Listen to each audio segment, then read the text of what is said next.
Hello and welcome to Hanging Out with Howie tonight. Tonight we have with us Alex the Bubble from Cyprus, my wingman and very, very good friend, Brian is Red. We have my road dog, John Cawley from Boston, Massachusetts. Stop laughing. And somebody that used to be from Boston, but now has become a hippie in California, Pastor Jake Brannon. And the soothsayer of some of the topics we'll be talking about, Mr. Bill Marsh from Carlisle Entertainment in Maryland. Thank you for being here, guys. So a friend of mine posted something which became very controversial as far as the thread when it was DJs, do we cross the line when obtaining music? So we are going to give our thoughts, our opinions, ideas. I'm Baby Bear. Oh, Jimmy's here. Hi, Jimmy. Good to see you here, buddy. I'm Baby Bear. There you go. And so anyway, what happened was this particular client that this person was dealing with was lots of dreams. Let's see if we can Been talking to people. just mute him for a sec there. Yeah, he's having some he does have. I've been talking to Jimmy. If you're of the praying sort or good thoughts, keep them up for James. He's a good guy. He's one of our closest friends. Anyway, back to the topic was this fella had, and we've all had this happen. People are listening to or actually watching. It's become extremely popular YouTube videos, and they love a song. They just have to have that at their event, but you can't get it anywhere legally. You can't buy it for some reason, or somebody made a mashup thing, or they may have seen something on TikTok or one of those other platforms, and you just can't buy it legally. And so he's just wondering, like, hey, do we cross that line and rip that thing and give them their one song? Thoughts? It's a slippery slope. It is a slippery slope. This actually happened to me the other day. Yes. And it was for the first dance. The artist was from a well-known talent show on national TV, both in the States and here in the UK. And I thought, well, I'll check the albums. It wasn't released on any of his albums. It was an exclusive YouTube thing that he did in the studio. And for that reason, I admit, I may go straight to hell for this one, but I did actually download it, using a YouTube app, on the internet. But my idea was my basis was purely that, as you mentioned, it was only available on YouTube. You couldn't find it on iTunes. You couldn't find it even on his own website, as a download. And I checked on his own personal website. I looked on the YouTube video, see if there was a link underneath, which there wasn't. And for that reason, being as well, it was their first dance, I thought that makes it extra exceptional. It wasn't just a general request from a guest, throughout the night. Mm-hmm. So for that reason, I did do that. Yeah, no, I've done it. Yeah, but I've done it for that exact reason. Years ago, I had a bride that had to hear a live version of like Keith Urban doing a Bryan Adams track. Well, guess what? It only lived on YouTube. This is 5, 6, 7 years ago. Somebody recorded him, and it was a video on YouTube, and I looked everywhere. And I hate to say this, and I don't mean to sound negative against artistry or labels, but if you have a big 10 million view hit on YouTube as a video, and you don't take the audio and put it on your own website, that's on you being a terrible business person. Like, this kid could have taken that audio, or whatever label is equated with America's Got Talent or whatever, The Voice, whatever it is.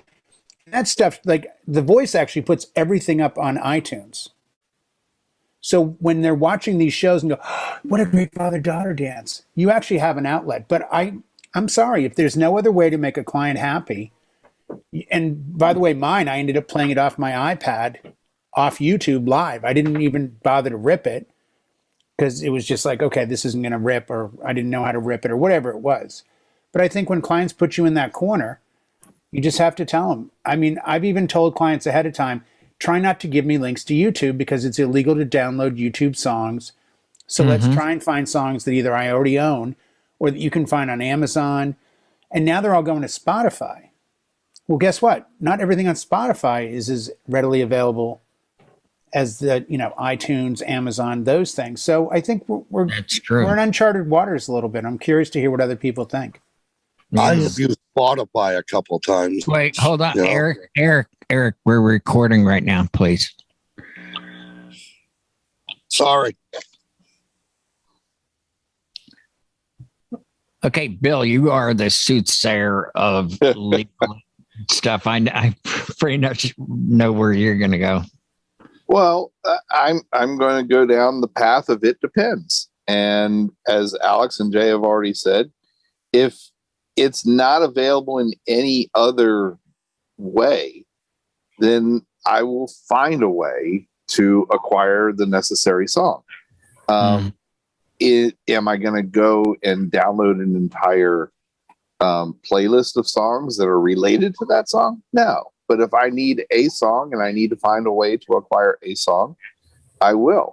I was talking with somebody the other day, and I've said in here, I actually signed up for an Amazon UK account at one time because I needed a Westlife song that was only released in the UK.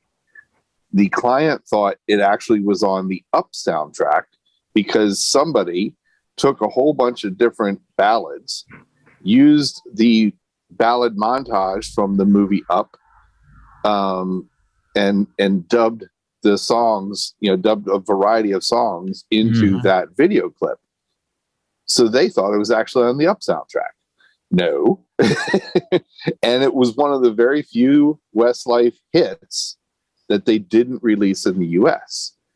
Even on the album that song is on, it's not available in the US on the US version of the album. It's kind of weird. And so I signed up for Amazon UK. I got the song that way. There are workarounds. Like Alex was saying, you go to YouTube, sometimes they'll put a link on it. If you have enough time, email the artist. Find a way to reach out to the artist through their Facebook page, social media, whatever. And you never know. I have another, repeated story about getting a mashup that I thought was made by a certain guy with the initials JT. It turned out it was made by another guy with the initials AW. But I received an email back saying, cool, thanks. Enjoy it at your wedding, JT, with a link to get the audio. But it wasn't JT. It was AW. He was just pulling my chain because I thought I was reaching out to JT. So if you got to get it, you got to get it. I'm a big fan of doing it as legally as possible and giving the artist and the label their little pennies out of my dollar. But at the same time, I'm here to do business for my client. Understood. John from Boston. Sure. If you have to get the song, you have to get the song. I mean, it's easier now because material is more readily available.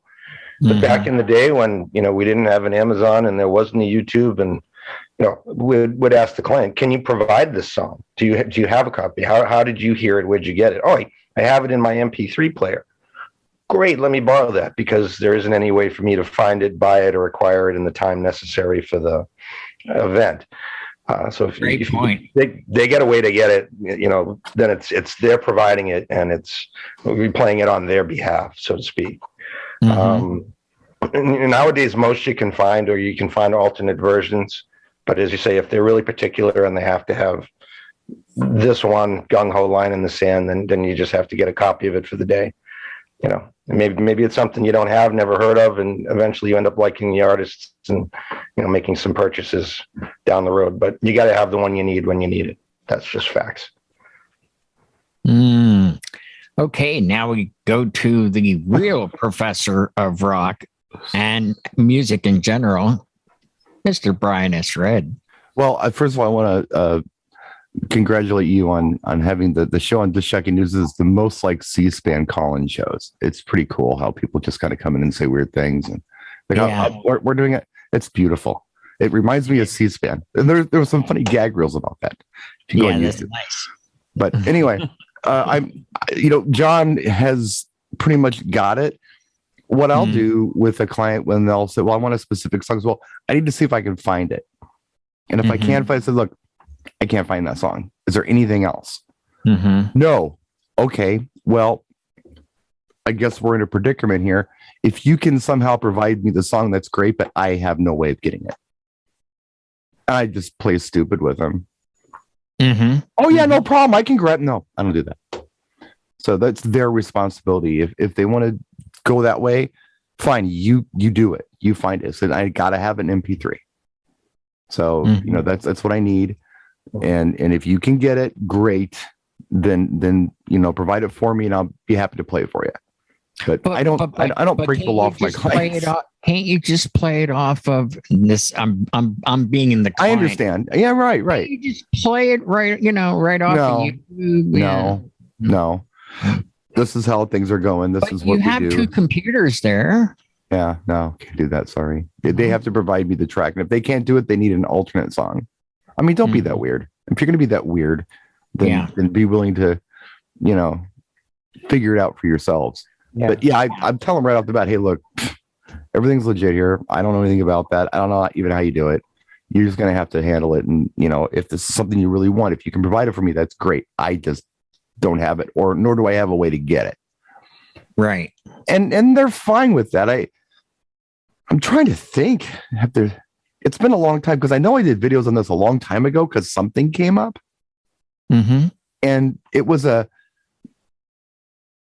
some like gospel song that some local artist did that never like put anything out anywhere.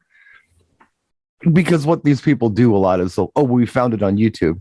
Not like the old days, we're like, hey, this song's very meaningful to us. No, it's not meaningful to us. We just found it on YouTube because we had to pick a duck because we were looking at this list of songs we had to pick and we filled the list. There's not usually a lot of meaning to this stuff. So look, right. I can't find it. Do you have an alternate? No. Okay. Well, then if you can find it, I can play it. Otherwise we need an alternate. This is all there is to it. So I take the responsibility off of me with this. That's how I do it too. 9 times out of 10, they will budge a little bit. The second choice, that sort of thing. Can't you, just play it off of? And I go, no, I can't. It's, I'm above board and blah, blah, blah. So I will do what has been suggested by several people here. If you can provide me a copy of it, I'm happy to play it.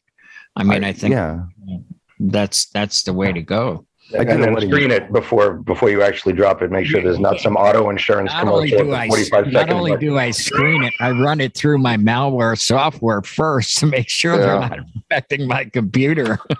There was a client one time, they wanted, the song by Paul McCartney, Maybe I'm Amazed. Yes. They wanted the version by Faces. And for some reason at the time, I couldn't find it. So I said, hey, look, I'm sorry. Can we do the Paul McCartney version? Like, Paul McCartney does a version of that song? I'm like, yeah. And we just did it. So I remember that. That was a long time ago, but I remember that happened. There's a version on YouTube of that, of Faces on it. Yeah, probably. And the sad thing is, the other thing you might want to try, because again, we're all different in the way we approach this. I don't think it's not a hard, fast rule. I get the hard, fast rule of this is illegal or this is wrong. But, I get the hard, fast rule of the customer's always right and you do everything you can. So but the customer's not always right. They're very wrong. I'm not going to debate that. I'm not going to even get into that debate. It's the point of that expression. Yeah, but Brian, the point of the expression is when the client's paying you money that you pay your bills with and you survive with, and they're going to get you more clients, you kind of walk whatever path your business motto is. One of the things that I used to say in the early days of YouTube was, here's the problem with taking songs off YouTube. The audio quality is substantially lower because you're listening to it through computer speakers or earbuds. It will sound terrible if I play it through my system. And that was about 90% would go, oh, we didn't think about that. You know what? Let's find another song. And it's a great way to skirt the issue of I'll get it or I won't get it. I made it don't even approach YouTube because of the problem with, they're recording it at such a compressed rate. And that for years worked. Or it was, we heard this in college. Do you have a copy of it? Yeah, we have a CD. Great. Can you send me the MP3 of it? But yeah, it's tricky now. By the way, last night I used Tidal. And we really haven't touched on that. I probably looked up 30 songs on Tidal. They were all there. Like everything I looked, weird deep dive tracks, they were all on Tidal. So I think you're going to see people moving forward. I promise me when I say this, streaming from all platforms will be the thing we're talking about 6 months, a year from now. And I mean, talk about it like specific devices are made to only stream music. That's an Easter egg, if I ever heard an Easter egg before. A guy who happens to be a demonstrator for a major manufacturer. No, I mean, but it's I'm all just saying. I hear. No, I'll give you that much. It's all I have to answer. Every time a question is asked of me lately, it's like, what do you think about Tidal streaming? I'm like, I don't use Tidal. Well, here's a code. Try it out and tell us what you think. And everyone is moving in that direction. And I'm hearing it on forums a lot more. I'm hearing people say, man, I'm using BeatSource. I'm using Tidal. The next, people used to use Spotify. Remember a few years ago, Spotify was in the game of streaming for DJs. But I think the YouTube thing, just to make everyone feel better, you should almost put it in your contract. Make it a clause in your contract. Due to legalities and quality of sound, I'm not allowed to attempt to get music from sources such as YouTube or TikTok or whatever. Legitimate, purchasable copies will certainly be made, in advance if available. If not, I can't get it. It doesn't all exist. I'll admit I've done it on a few occasions, but only for something like that first dance where you're only going to do a minute and a half, and it's the first song they hear. They don't know any better yet until it's like, but if a guest came up to me, no, if they put it on, hey, this is a must play. Sorry, no, I'll do you a solid on your first dance, but that's it. And a guest to me is a guest. This is not their party. So no, I'm not going out of my way for you. I'm sorry. If I have it legally, I'll play it. Well, it's a good point about chord. Don't have the chord. That's a really good point about the first song of the evening. They don't know any different. I never really even thought of that, but it's true. I mean, it is true. And then they'll have that. Wow, this is getting. Everything else sounds better. What's that magician doing back there? You can always trade up, but it's hard to trade down. It's hard to do that. With a lot of things in life, yes. Now, Brian and had already said it, and kind of Jay alluded to as well. I do make it very clear in both my initial consultation with clients and also in a final planning meeting that it would be better to make sure that all of their music is found in a legitimate way, and that I will pretty much only use music, that I'm able to acquire and so forth. I kind of make all those disclaimers, partly because it's true. I mean, I'd really rather never have to do, cross over that line. And when I shared this, I said, is the line straight? Is the line curved? Or is the line a little wavy? And to me, the line is straight. But but $20 is $20. Well, yeah, and I mean, I'll name two of the songs that I acquired. in an ill-mannered way. And one doesn't even really technically exist. It was a Keith Whitley, Alison Krauss mashup of When You Say Nothing at All. Yeah. Couldn't get it any other way. That'd be worth listening to. Yeah, exactly. I like When You Say Nothing at All. Well, and see, here's the thing. The couple put When You Say Nothing at All as their first dance, and Alison Krauss is the artist. It wasn't until Ronan Keating did it too. Huh? Ronan Keating did it too. It's a nice version. It's a great version. Yeah. And so the client said, you know, we just found out that there's a great duet, and we'd rather have the duet because then it's like the two of us singing to one another. And I quickly said, because I'd already dealt with this before, no, that's not really a duet. That's something somebody made of Keith Whitley singing it in concert only, and Alison Krauss on her album. And I said, it's actually pretty terrible, but if that's what you really have to have, here's another, and it's funny you brought up the Ronan Keating. I said, here's another suggestion. Let me play a verse of Alison Krauss and a verse of Ronan Keating, and then kind of mix through the two at the end. Right. And they were like, okay, well, we'll listen to that. And they didn't like it because he had an Irish accent. So, and the vocals? Yeah. Never picked that up. So that was that. And then the other one was actually like I want to say Vietnamese string quartet version of Canon ND that was like 7.45. Nice. Long. And the client needed that because they needed it that long. I said, well, why don't I take my 6-minute version and loop it? Well, I wasn't even going with looping it. I said, and we'll let that play through. And then when it's time for the bride to come in, I'll have a cue point set up to begin at like the big crescendo. Right. And they were like, well, no, but that's what the 7-minute version already does. Okay. Awesome clients. Well, yeah, and they were Asian, so I wasn't going to really insult them on that either. Right. Because for all I know, they might be trying to cancel Vietnam. Come on, we got to get our Vietnamese quartet in here. So, and that was quite a long time ago. But yeah, so 2. Clients are fun. Alex, you're the one that suggested this topic last night. How did it work out for you? Yeah, they were. Excuse me. They were more than happy. Also, the basis was it was a agency booking, so I had no contact with the. It was actually a double wedding, so it was 2 brides, 2 grooms. I didn't have any contact with them until 3 days beforehand, so I didn't know about this request literally until days beforehand. And it wasn't until I then came back, I went online, I looked for the I looked for the artist, and I got back to the bride. And I said, as you mentioned before, I said, guys, where did you find it from? You know, oh, it's only on YouTube. And I did actually say to them, okay, this might be difficult. Do you have a backup? And they said, look, it's taken us 6 months, you know, for the brides, these 2 brides to decide on the one song because they did the first dance.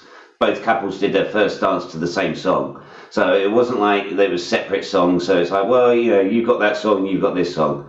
So it was a little bit more in-depth as to how to go about it, you know, with regards to, like, you know, do you choose another song? Well, it's taken you 6 months for you both to agree on this. We've got 48 hours for you to agree on another one. Let's just try and, like, source this song that you've already chosen. But no, it went fine. But as Jay mentioned before with the quality, yeah, for sure, you know, when I looked on the graphics, it was, you know, the EQ meter was half as, you know, only halfway up, you know, than it would normally would be my downloaded stuff. So, yes, there is that big difference as well. But, again, given the circumstances, it's a one-off, you know, it was a one-off. And, you know, again, whether this is going to be more in the future, you know, obviously these TV shows have been around for the last 10 years, but now with more Spotify and things like this, is this going to be a recurring thing where people want something that isn't the famous, you know, the usual classics of maybe Ed Sheeran, you know, which seems to, you know, which at one point everybody had an Ed Sheeran song for their first dance. You know, is this something that's going to be happening in the future? People want something that's unusual, different, not available anywhere else, shall we say? Yeah, I think so. I think people want, they've been to so many weddings. I want mine to be different. My wedding on Saturday night, the bride gave me 3 Spotify playlists she put together. Because I gave her my site to put all her music on. And instead she goes, here's what I want. So I literally sat here looking at her lists on Spotify while I'm on another computer dragging tracks into crates. And I had everything she had requested. And I was like, oh, okay. But I know I won't give a number because I don't have an actual number. But I know a lot of DJs who are working with a controller, a laptop, and an iPad. And they're playing direct off that playlist on Spotify for like cocktail, ceremony, even dinner music. And their attitude is, why am I going out of my way to get music if I don't have it? The music already exists. The bride already picked it. It's in the order that she seems to want it. And I'm like, yeah, but you could put it in a BPM order. And, you know, instead of having a slow song followed by a thrash song followed by a slow song, like that's sort of your job. So I've butted heads with people about the Spotify issue, but I don't think it's going away. I mean, I've heard DJs say as many as 90% of their clients give them Spotify playlists. This is what we want for the wedding. We've been cultivating this for 2 years. Here it is. So now we're either going to have to disseminate into our files with theirs or take the easy way out and show up with an iPad and play Spotify playlists offline, which is legal, except for public performance. So that's the illegal aspect. But if you have a $10 a month account, it allows you to play offline playlists. So, I mean, you know, what's different between that and a record pool that I pay $10 a month and I can download 1 million songs? How can that be? How can they both be legal or both illegal? I have a problem with that. I think I'd rather do, own the music and move it over, like you said, and then put it in a sensible BPM order or key or something.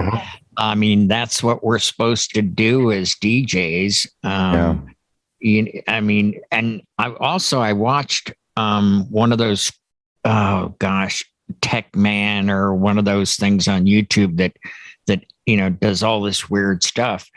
And he said that what has happened these days is there's almost like a dumbing down of listening to music, because if they're listening on their phone with, their Five and Below headphones or the dollar store headphones, how good is it really? And he actually analyzed files that have been ripped, like from YouTube, and they said it's less than 92, which we as DJs, our standard is usually at minimum, if you're not playing wave, is 320, but less than 92 is going to sound terrible.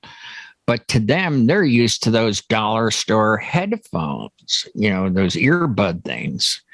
So, gosh, you can go to a venue with Gemini speakers or something, and they'd be like, wow, this is great.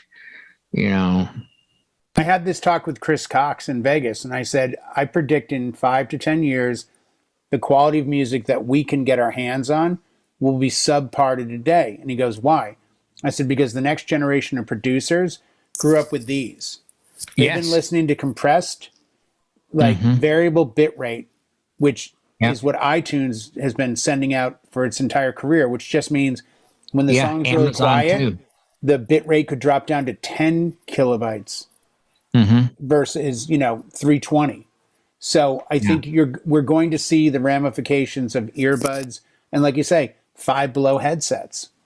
And it's not going to bite us as hard as we think, because the people on the dance floor don't know any different either. So it's going to come down to, I might as well go to Walmart and buy my speakers because nobody can hear well. Their sense of quality is shot. Why am I going to, look at all of us. We're all buying great gear. A lot of us are using the Evolve 50s. The sound is amazing. But I got a dance floor full of half-deaf people going from car audio to earbuds and thinking, oh, this sounds amazing. Mm. Yep. Well, we'll be the only ones that remember how good music used to sound. Yeah. You know what it's capable of. You know, it's they don't hear it like we do. And to us, it matters, and that matters. Yeah. Yeah. It's one of those, like, hey, well, nobody's going to know. And then you say to yourself, but I'll know. And that's integrity to me. But let me ask, especially with Brian in the room, because I'm clearing out my hard drive now, and I'm finding those like low bitrate songs and going to get rid of them. But there's a couple of songs I have that are like 192. And I swear when I play them, I can't tell they're not Wave or 320, at least in my ears. Like I've put them up against the same song at 320 and I'm like trying to A-B them. Do you guys ever run into that where just because it says 320? Some are encoded better. Yeah. Even at lower bit rate. It's whatever software they use, whatever EAC converter made it feel less compressed. It sounds as full, you know. To everyone's point on this whole thing, which is a completely different conversation, but you know, MP3, Windows Audio, all that crap was made for near field listening. So it was for personal listening devices. So when the first iPods came out, it was really, you know, the smallest, you know, data crunch you could get to get as many songs as you could on the iPod. And because it was near field, it sounded fine. But when you start broadcasting that same file over a PA, it changes. That's when you can hear the difference. Yeah. So on your headphones, maybe at home, maybe even on your monitors in your studio, it might sound fine. But once you put it over a PA next to a quality file, you may hear the difference. Chase says, no, that's okay. Do you? No, I'm agreeing with you. I'm saying no, you will. I totally agree. I'm not saying you won't hear the difference. No. When I'm saying no, because I'm in my head going, I've played crappy MP3s through full PAs in clubs, and they sound terrible. And then you play a WAV file or a FLAC or something that's pretty lossless, and it's night and day. But you've had to do it. You've had to show clients like, here's an MP3 file played through a $200,000 system, and it sounds like crap. So I'm fully agreeing with you. Yeah. No. Low will sound bad out of anything but maybe our systems. And even then, you'll usually notice a little difference. Well, for near field, I mean, you know, you're pretty safe. Home listening, even in the car, it's like whatever, the low bit rate stuff is fine. But once you start trying to throw them over, you know, PA speakers, any PA speaker, you're really going to start to hear the what am I looking for? Compression, degradation, or the de-evolution of audio. I don't know what you want to call it, but it's going to degrading. It's going to sound degrading. It's not going to sound as well as it would. The other thing I would say, your prediction is interesting about everything sounding worse in the future. I know that we are a capitalist society and we will go for anything that makes us money. So we're always looking for a thing. Right now, hi-fi is not a thing. High fidelity is not a thing. But when I was a kid, it was. Having the cool Macintosh stereo, you were the king. Oh, yeah. I mean, I didn't own it. I didn't know anybody with enough money to own one, but that was the stuff. Nowadays, nobody cares. And all that. Yeah. Yeah. Remember, it was get the best quality. Bose came out, and Klipsch, and I had. You wanted all that stuff. I had heresies. So I'm predicting the opposite. The future will be all about high fidelity because they're going to come up with this really cool new file format that's going to be just a standard, and audio files will become a new thing. I think it'll come back. Dumb things come back like records. Why wouldn't that come back too? Well, Apple's just started using Atmos DB. Right. DB, not DB. What's the not DB? What's the friggin' the best audio? Dolby. Atmos Dolby. Yeah, DB. Atmos Dolby. And they have a new thing where Apple Music is requesting that all music come in with what's called spatial reserve, meaning that with earbuds or the right headphones or the right sound system, you can physically move sound around you. So while sitting here, I could say I want the drums to sound from behind me. Yeah, quadraphonic from the 60s. Right. That's what it is. Right. That's feeding your point where it's now moving. So in real time, you're moving like, I want the guitar to be above me to the right, and it will be.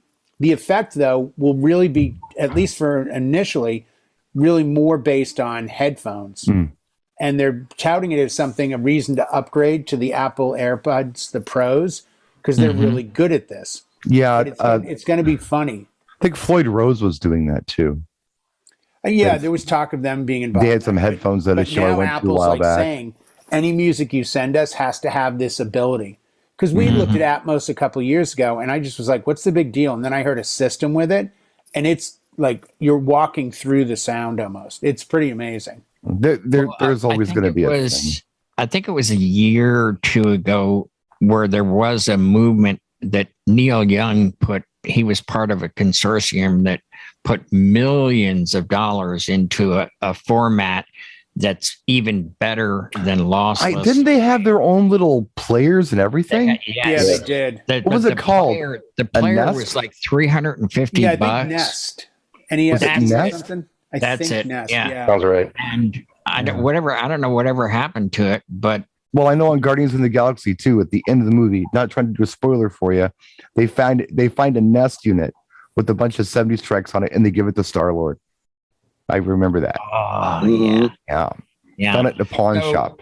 Yeah, I mean, with the advent of vinyl, people wanting that nostalgia of, man, don't you think that hey, look, I paid $30 for an album. I paid this much for a turntable. Don't you think they're going to want that Marantz or some? I believe something's going to happen. I mean, you can only invest so much money in this stuff with a $50 Crosley that you picked up at TJ Maxx at the the holiday gift section. There's going to come a time when you're going to say, look, I've got several thousand invested in this. Maybe you ought to get an audiophile style turntable and run it through something. And what's a good amp? Oh, tube amp? What's that? It's going to happen, I think. Maybe not now, but eventually. Because, look, again, capitalist society, digital stuff is easy to get. We need to make something really popular that people need to buy that's not easy to get. And what would that be? Hardware. That kind of hardware would be something that people want to pay money for. Last year was the biggest selling year for CDs and vinyl in 20 years. Yes. Yeah. And even I'm hearing people talk about CDs with a sense of nostalgia. Same with cassette tapes. Because they're trying to get older cars and they're like, what's that? That's a cassette player. What does that do? I tried to get my iPhone in and it won't hold it. Yeah, it doesn't fit an iPhone in the slot. No kidding. I don't know. I think you're on. I think, Howie, I think it'll come back around. I do too. I believe there'll be a certain percentage of society that will do it because I don't know. The used record store that we have here is kind of like the one that we went to in Vegas when you first took me to, Rolling Smoke Barbecue. Oh yeah, it's an old department store and it's just filled. But it's always packed. People going through stuff. Well, in my mind, yeah. In my mind, I'm thinking the mall is empty, but the record store is full. I'm thinking to myself in my brain, hey, you know what? Nobody wants high fidelity equipment anymore. So I'm going to go on Facebook Marketplace and I'm going to find that Macintosh stuff that no one wants anymore at these discount prices. Wrong. That stuff is still holding the value. Roof. Oh, they are. $5,000, $10,000 for dumb stuff like a preamp, and I'm like, what?